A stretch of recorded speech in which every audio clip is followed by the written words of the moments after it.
राधा रमण लाल की जय। धर्मराज युधिष्ठिर बोले, हे भगवान, मैं आपको बारंबार नमस्कार करता हूँ, प्रणाम करता हूँ। आपने चैत्र मास के कृष्ण पक्ष की एकादशी अर्थात वरुथनी एकादशी के बारे में विस्तार पूर्वक बतलाया। अब आप कृपा करके वैशाख मास के कृष्ण पक्ष की एकादशी का क्या नाम है तथा उसकी विधि क्या है एवं महात्म क्या है।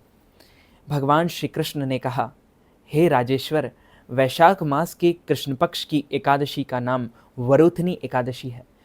वरुथनी एकादशी के नाम से जाना जाता है। यह सौभाग्य देने वाली, सब पापों का नाश करने वाली तथा अंत गति में मोक्ष गति को प्राप्त कराने वाली इसकी महात्म कथा आपसे कहता हूँ, ध्यान पूर्वक सुनो।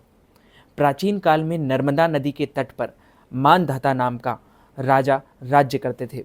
वह अत्यंत दानशील तथा तपस्वी थे। एक दिन जब वह जंगल में तपस्या कर रहे थे, तभी ना जाने कहाँ से एक जंगली भालू आया और राजा का पैर चबाने लगा। राजा पूर्ववत अपनी तपस्या में लीन रहे। कुछ देर बाद पैर चबाते चबाते भालू राजा को घसीटकर पास के जंगल में ले गया। राजा बहुत घबराया, मगर तपस्या धर्म अनुकूल उसने क्रोध और हिंसा ना करके भगवान विष्णु से प्रार्थना की। करुण भाव से भगवान विष्णु को पुकारा। उसकी पुकार सुनकर भगवान श्री हरि विष्णु प्रकट हुए और उन्होंने चक्र से भालू को मार डाला। राजा का पैर भालू पहले ही खा चुका था। इससे राजा बहुत शोकाकुल हुए। उन्हें देखकर, दुखी देखकर भगवान विष्णु बोले, हे वत्स, शोक मत करो, तुम मथुरा जाओ और वरुथनी एकादशी का व्रत रखकर मेरी वजह वराह अवतार मूर्ति की पूजा करो। उसके प्रभाव से पुनः सुदृढ़ अंगों वाले को हो जाओगे। इस भालू ने तुम्हें जो काटा है, यह तुम्हारे पूर्व जन्म का पाप है। भगवान की आज्ञा मानकर राजा मानधाते ने मथुरा जाकर श्रद्धापूर्वक वरुथनी एकादशी का व्रत किया। इसके प्रभाव से राजा शीघ्र ही पुनः सुंदर और संपूर्ण अंगों वाला हो गया।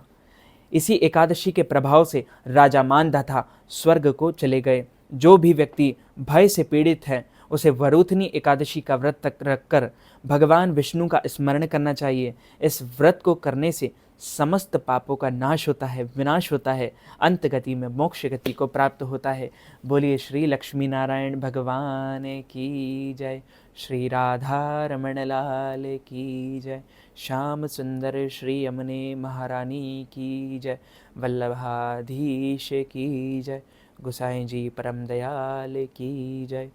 तो मित्रों, भक्तजनों, माताओं, बहनों, यदि आप वरुथनी एकादशी के निमित्त ब्राह्मणों को फलाहार करवाना चाहते हैं, अन्नदान, वस्त्रदान, गौदान, तिलदान अथवा एकादशी के व्रत के उद्यापन के निमित्त ब्राह्मणों को फलाहार करवाना चाहते हैं, तो स्क्रीन पर दिख रहे QR कोड पर स्कैन करके नगद धनराशि प्रदान करके एकादशी का संपूर्ण पुण्य लाभ प्राप्त कर सकते हैं।